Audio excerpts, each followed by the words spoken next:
Praise God. I just want to Hallelujah. really honor God for a gathering like this. And I want to say congratulations to Sister Yinka and the team. I really have to congratulate you because so far this has been just an awesome gathering. An awesome gathering of people who are blessed, people who are so empowered, and people who are ready to be even more empowered. An awesome gathering of people who have come with an open mind and great stories to share as well. I have been blessed. I've been tremendously blessed today. And I want to believe that everyone who is here, who has listened, that they've been blessed as well. I want to thank you for the opportunity to be able to share today. I want to point our attention to something. If you notice, for everything that you might have heard today already, there's something that unites everyone, and that's their story. Have you noticed? Their story. Everyone is sharing a story. Everyone is sharing something that seems to bring the message of what they want to tell the world about the power of God, about the power of everything around them that God is delivering in their lives. I want to say a big thank you to all the previous speakers, everything that's been shared today. So I suppose my task today is really to kind of sum up everything that's been said, to help us understand that you're very possible. You are absolutely possible. Now, the world has been designed, unfortunately, by us humans. We have built strategies around our lives that tell us that we're not possible until we do certain things that sometimes look like they're impossible to achieve. We design those things as humans ourselves. But God says you are possible. And He says, I am possible. And how do I know this? Because God has done things in my life that in my wildest dreams I would never have envisaged. I'm a small girl from a small village in Ijebu, Remo. How many Ijebu people are here? If you're from Ijebu, Eweso, right? I'm a Nigerian girl, right? And I'm from a small village. And I live now in the Republic of Ireland. And to think that from that village, when I came to the Republic of Ireland in 2000, this is about 20 years ago, that I would come to the Republic of Ireland to make history, not once, not twice, not three times, but consistently making history to the glory of God. Something, if you'd asked me a couple of years ago, I would have said, nah, it's not in the box I'm ticking. But because God already had it in the pipeline, and I recognized how to step into that pipeline, God made it possible. Now, what am I saying? I'm talking about recognizing your season and knowing how to use your season. So I want to ask everyone here a question. Do you think you're in your season? I want actually to read your answers. Do you think you are in your season? So I want to see a yes or a no. That's the answer I'm looking for. Can you just type it in the box, in the chat box? Do you think you are in your season? Just type a yes or a no. So Donna says yes. A number of people, okay, I wouldn't mention names. I'm seeing quite a number of yeses. Yes, yes, yes, yes. Very good. I want to see more answers. Do you think you're in your season? I'm waiting for more answers. We have so many people here, so I want to see more answers. Do you think? Be honest. Now, this is not a wrong or right answer, right? Nobody's wrong, nobody's right. Do you think you're in your season? Oh, somebody says I'm on my way. I love that. This is the first time I'm actually hearing that. I love that very much. I'm on my way. Now, that's beautiful, isn't it? I am on my way. So it's a journey. It is a journey, right? It's a journey of bringing yourself into your season. So thank you all so much. I really appreciate you all. And I have to really say thank you to all the previous speakers. Sister Ruth, I'm looking at your face as I'm speaking. I'm looking at I love your smile. I think one of the great things about a conference like this is opening up with a message that really gets people connected. And Sister Ruth, I think you connected everybody. When I was listening to you just before I left home and got in the car, I said to my husband, I love this woman.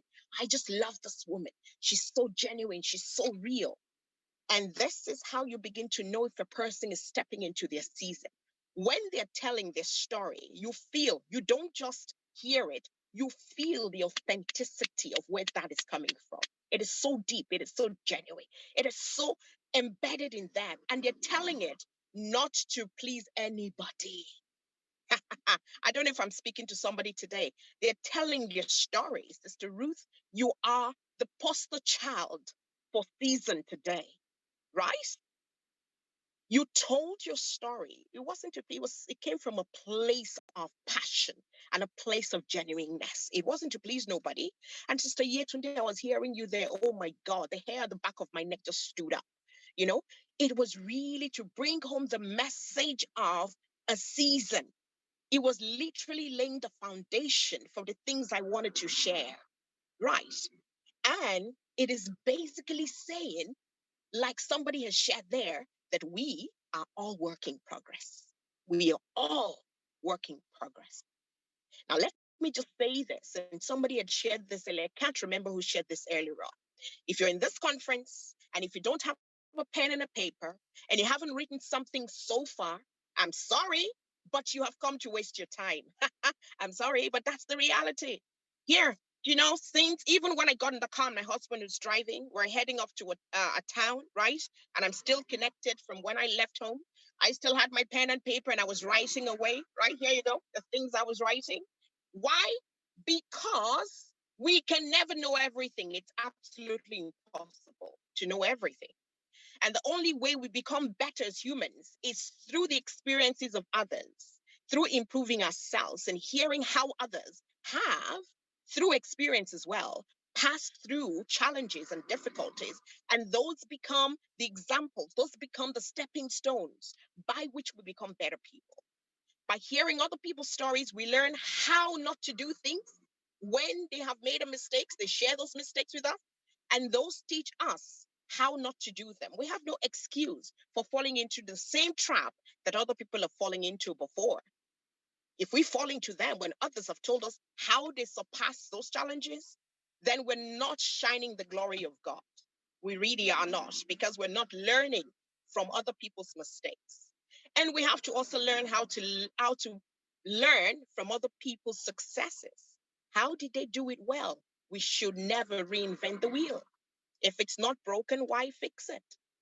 If people have done so well, people who have gone ahead of us, if they've done so well, why can't we learn from the example? So today, my task is to share how we can recognize our seasons. Yes, our seasons are work in progress. We're always in a season, wherever we are at. And let me tell you about a little girl who, even though when she started, she didn't really know what a season meant, but today she knows that she's a serious work in progress.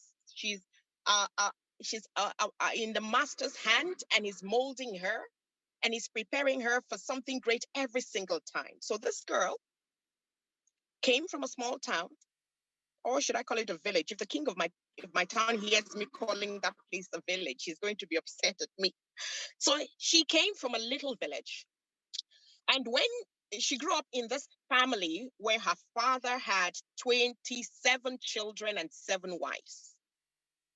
So 7 wives and 27 children. Her mother was the last wife, and her mother had only girls. And you can imagine in Africa, when you have only girls, good luck to you. In a family where they believe is the boys are the kings, the boys are the ones who will thrive and who will actually become the breadwinners, the engineers, the doctors, the lawyers. The girls perhaps may end up not going to school. So it's that kind of background that this girl came from. So she was never given a chance. And her mother had only girls, 6 biological daughters her mother had. And when the last wife The wife before her mother's left, that wife left behind 4 other girls. So her mother ended up raising 10 girls, 6 biological and 4 stepdaughters. And everyone believed that this woman had 10 daughters and she raised 10 daughters. So this girl's father was the head of the clan, the head of the family. And every time there was a family meeting, the meeting would hold in her father's house. And on one of those occasions, the aunties and the uncles came upstairs to her mom and said to her mother, "You, this woman, you're always having boys. You don't even, girls, you don't even have a boy. You see, these girls of yours, they're not going to amount to anything. They're going to end up as prostitutes on the streets of Lagos. They are going to sell themselves and they're going to have men pay for them. And they're going to ask men on the streets, look at me, am I not fine? Come and pay for me." So here were men prophesying. They didn't realize. See, the words of our mouth are so powerful. We don't recognize and realize that when we speak into people's lives, we're literally speaking life into them. We have to be mindful. Am I speaking to somebody today? We have to be mindful. When the Bible says, "Let the words of my mouth and the meditations of my heart be acceptable in your sight, Lord," it is powerful, those words that come out. And so when these people spoke those words, this girl was only 13. But she knew that she didn't want to end up on the streets of Lagos. She didn't know what she was going to be, but she knew what she was not going to be. And she was not going to end up on the streets of Lagos as a prostitute. So this girl told her mother cried all night. And she told her mother, "Mom, I want to make a promise to you today.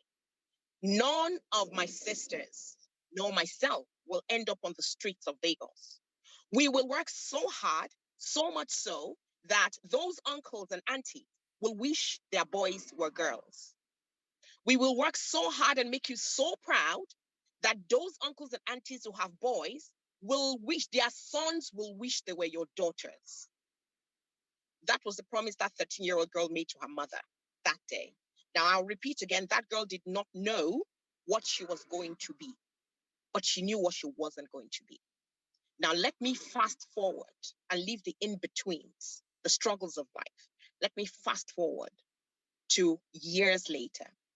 This girl, through the grace of God, and God helping her to recognize her season, has become the first Black female chancellor in the history of politics in the Republic of Ireland.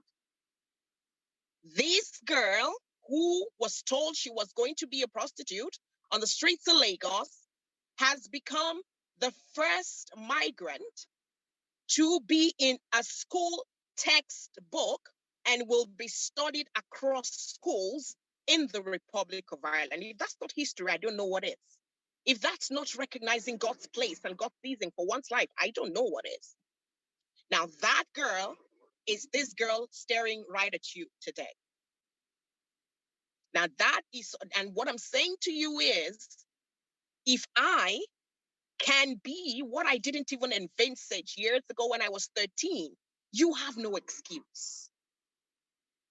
Now, how do you know your season? The Bible, if most of us here are Christians, I want to believe. So we know Ecclesiastes. When we talk about seasons, automatically we think in Ecclesiastes. There's a time for everything. There's a time and season for everything. A time and a purpose under the heavens. A time to kill, a time to heal, a time to break down, a time to build up, a time to weep, a time to laugh, a time to mourn, and a time to dance. There's a time to cut down stones and a time to gather together, a time to embrace and a time to refrain from embracing, a time to get and a time to lose, a time to keep and a time to cast, a time to rend and a time to sow, a time to keep silent, which is what most of us don't know how yet, how to keep silent. We are so great at talking and we talk away our time. But the Bible says it's a time to keep silent and a time to speak, a time to love and a time to hate. So there is a time to hate. There actually is a time to hate. Isn't that interesting? I don't know if we really thought about that before. And a time for war and a time for peace. So, as children of God, how do we recognize our time? There are three seasons in a man's life: the morning, the afternoon, and the evening. I'm sure we learned that even as children. You know, I'm a Yoruba girl, right? And I remember way back then, my parents used to say, hey, don't joke with your morning. I don't know how many people heard that as children growing up. Don't joke with your morning. So there's the morning, there's the afternoon, there's the evening. The morning time is when we are growing up. When we're growing up, the morning time is that time when we are learning, when we're being nurtured, when we drink milk, and it's okay to drink milk. Yeah. When we're open like the sponge to sponge up everything that we are taught. That's the morning time. Now, the one key thing about the morning time, it is that it is the foundation time. It is the foundation. I want us to ask ourselves the question, what was my foundation like? Because the foundation determines the structure of a building, doesn't it? If it's solid, the likelihood is that that building will be solid. So let's be honest with ourselves. What was our foundation like? The book of Psalms 11 tells us, it asks the question, if the foundation is faulty, what can the righteous do? Now, I've heard that preached in many places, and we are told that the righteous cannot do anything. I actually don't agree. I don't agree, actually. Think about it. That portion of the Psalms is not a statement, it is a question. Read it. It is actually a question. What can the righteous do if the foundation is faulty? So are we saying, for the times we've heard it preached to us, that the foundation is faulty so we can't do anything? Does it mean then that our God, the Most High, who is well able to restructure and redesign, does it mean then that he cannot redesign the foundation? Is that what we're saying? No. So if the foundation is faulty, I dare to proffer an answer that the righteous goes back to the source of the foundation. That would be my answer, that the righteous goes back to the source of the foundation.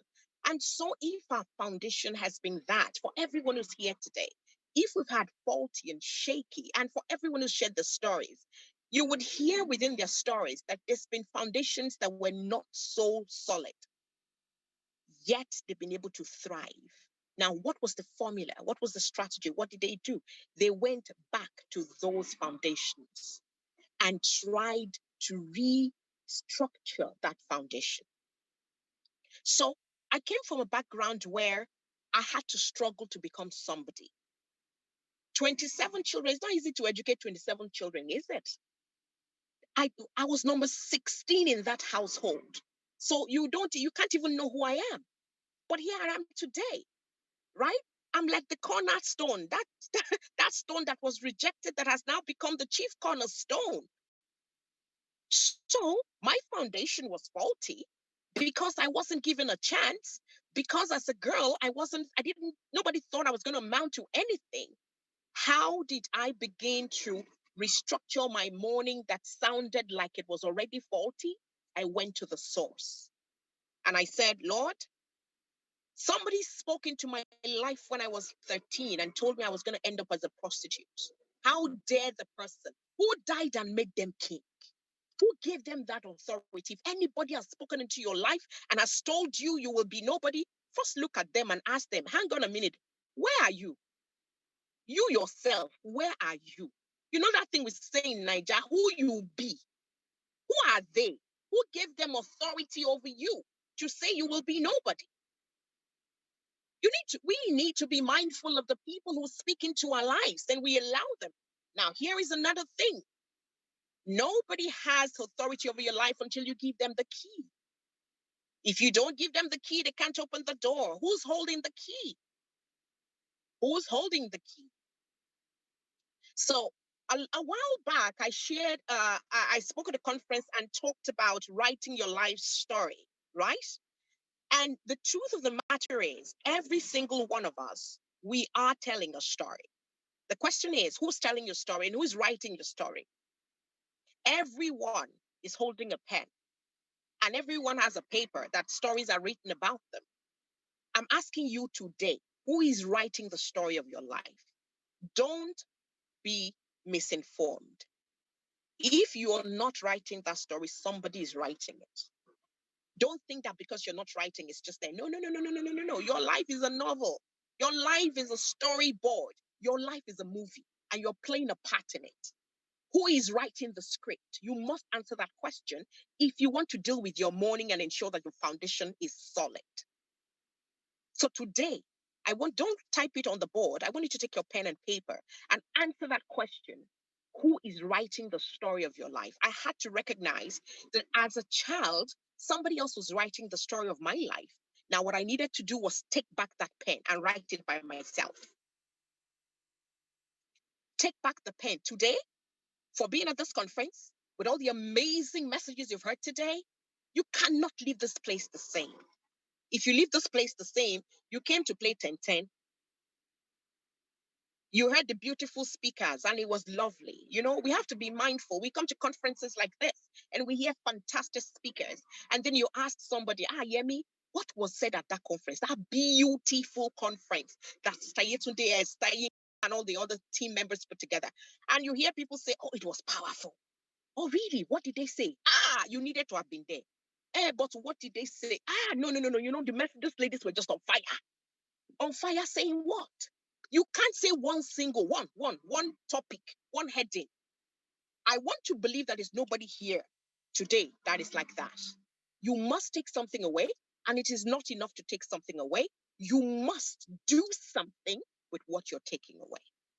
I'm not here to play. I'm not sharing my story because it is sweet. No, I'm sharing my story so that you can know that if me, a small girl from a village, can go and shake the Republic of Ireland and turn the politics of the Republic of Ireland around, so much so that the papers are writing that this girl, Yemi Adenuga, is a change maker in Irish politics. I didn't write it. The papers did.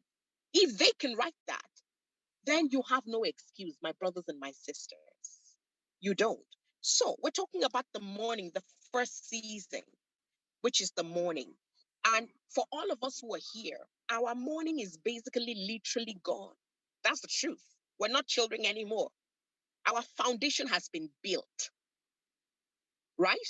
However, having said this, if the foundation is faulty, this is the time for you to go back to the maker and say, Lord, you are the author, you're the maker, you're the molder, you're the finisher, you're everything. You know my foundation. You made me. You have the spare parts.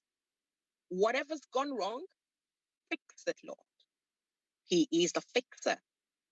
So when we're growing up, our foundation, our morning season was in the hands of people who literally were molding us, and we had no control over them. We had no control. We must recognize that. So sometimes those things that happen to us, those times actually, we couldn't really have much input. As children, some of us were a bit rascally. They said, go to school. That's when we will now have extra clothes in the bag. And, you know, some people, you remember those jungle days? They would branch, you know, they're supposed to go to school. They would branch and go somewhere else. Yeah, some people misuse the morning. However, like I've said, the author is there to fix it. So that's the morning season. I hope I'm speaking to somebody. And if really, be honest with yourself. You're not telling me, you're telling yourself. This is one thing as well that we must recognize. Do not lie to yourself. Can you please write that down? Do not lie to yourself. You can lie to everybody if you want, if you choose to, but do not lie to yourself. If you're lying to yourself, that is the finish. That's the end.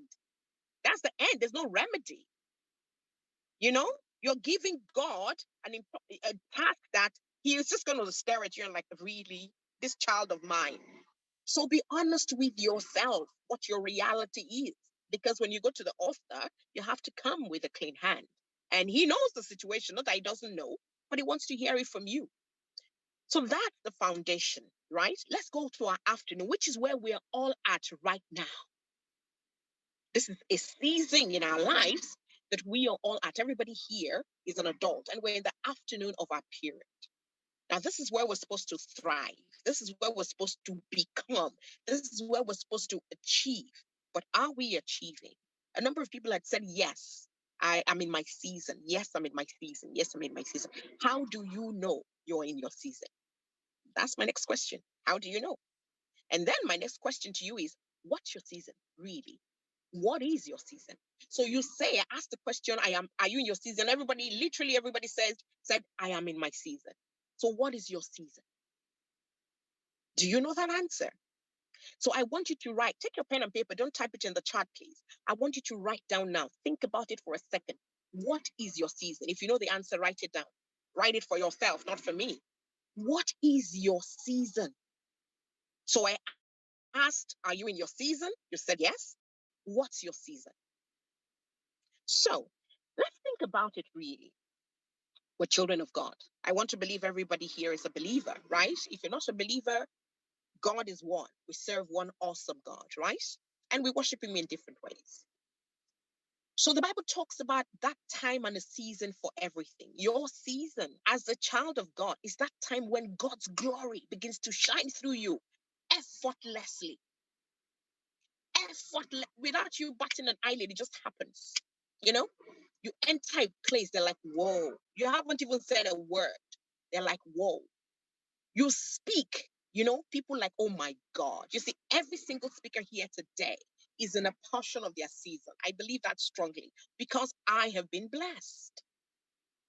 But it's not just about what we speak, it's about what we believe and what the world sees. What does the world see?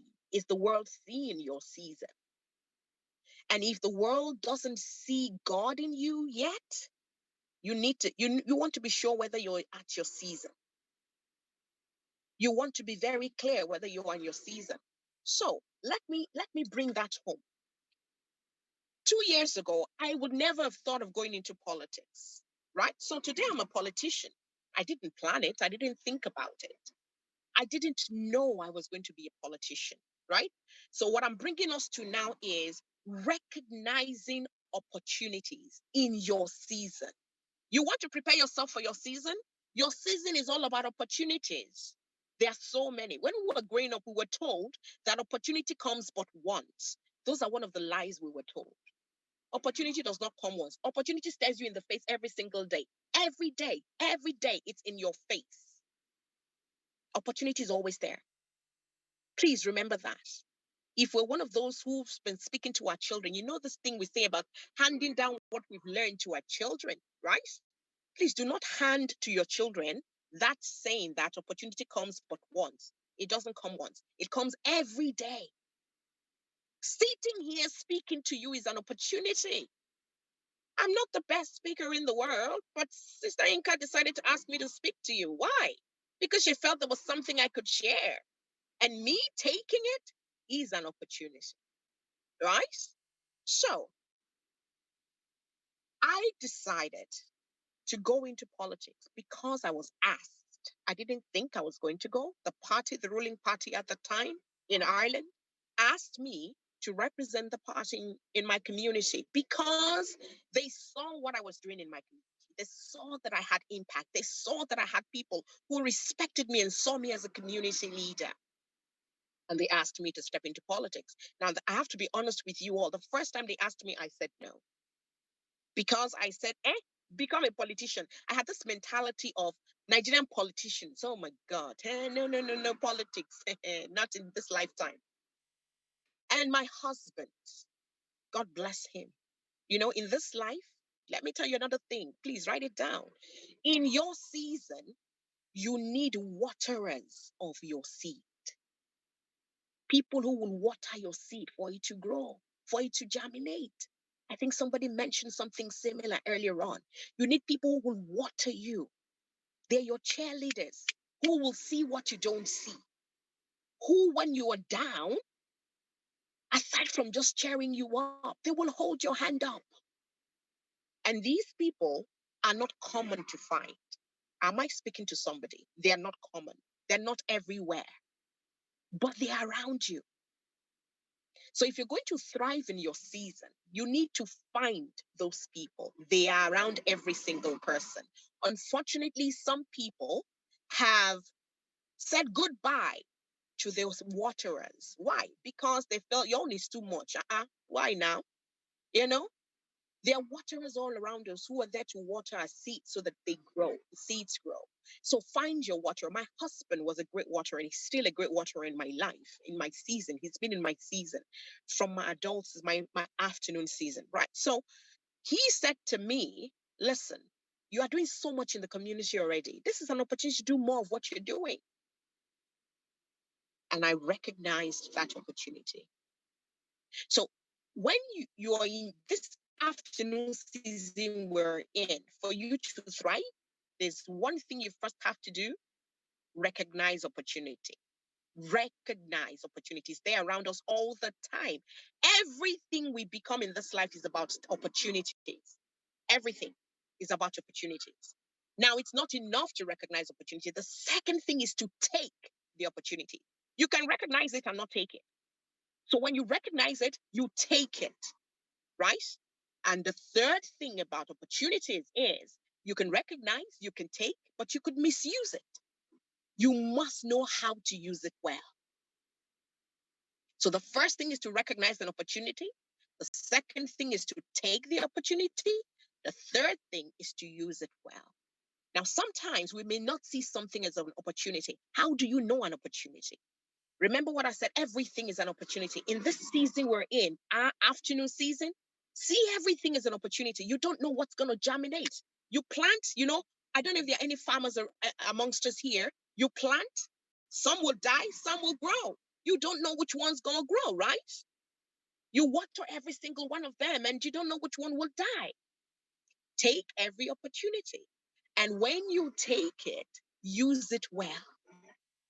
When you don't use it well, you close the door for others who are coming behind you. You're telling the people who've given you that opportunity that the people like you, and I say that deliberately, that people like you don't know how to use opportunity. A number of us are in diaspora, right? And we recognize that as Black people, we have so many strikes against us. Yeah, I think I have 4 strikes against me. My first strike is that I'm a woman. Second one, I'm a Black woman. I'm a Black woman with an accent. Right? Can you imagine? The strikes are there. The strikes are there. When you're speaking with a person, and when I'm speaking with an Irish person who wants to get cheeky, they have this thing they say. So when you call a word and they're trying to get cheeky, say, for example, you say, the way we say nurse in Nigeria, you want to call a nurse and you say nurse. Oh, I was going to the hospital, yes, and I met this nurse. And then they go, no, you mean nurse. They're telling you stylishly that you are not pronouncing the word right. I have learned to perfect how to tell people, did you understand the context of what I was saying? We're talking about hospitals, so obviously I was talking about a nurse. Don't try to correct me. Say one word of Yoruba. You can't. So please appreciate that I can even speak English. Don't presume to know how to speak better. What is the essence of language? That I speak it and you know what I'm talking about. End of story. Now, this is where we begin to thrive. When you have an opportunity to do something and make a difference, and you have the confidence to deliver it. You see, confidence is a different topic on its own. People call me the confidence Marvin. Why? Because I have learned from when I was a child that I needed to build my confidence as a girl in order to thrive. Let me just, a caveat here. There's a thin line between confidence and arrogance. Very thin line. The minute you cross that line of confidence, the only thing you're doing is becoming arrogant. We need to be mindful. People who are going to thrive, children of God who are going to thrive and want to thrive well, must be arrogance. There's no place for arrogance in your life. There's plenty of space for confidence because we have a Father who is giving us not a spirit of fear. How do you build your confidence? It's not a confidence class, but I need to bring this home because we're talking about knowing your season and thriving in your season and knowing how to use it well. How do you build confidence? One very quick one I'm going to drop for everybody is knowing. Confidence comes from knowing. Knowing. You know your onions. Know it like the back of your hand. When you know that you know that you know that you know, you tell them, have you heard people say, bring it on? So what do you know? Don't make yourself jack of all trade and master of none. You know what you know. What is your strength? What is your expertise? What are you great at? Right? It comes from your story. It comes from your story. What was it? What's the why? What's the reason you're doing what you're doing? Every speaker here today shared their story and is doing something about that story to make an impact, to make a difference. So that's your why. Please do not serve my why. My reason is different. The reason I impact women, I'm passionate about women and young people, and you can't stop me. The reason I'm so passionate is because of my background, because some people said I couldn't, and I wanted to prove to them that I could. That's my reason. So when you see me thriving, it is because I have a reason, a purpose. I want to show every single girl who sees me today, which is what is happening in the Republic of Ireland. Young Black girls stand up confidently now, raise their heads and say, if Yemi Adenuga can become a counselor in this country where they said it's impossible for a migrant to become a counselor, who says I can't? That's my why. Your why is different. So know your why so that you can thrive within your why. That's the power that will push you. So when you see an opportunity, you take it.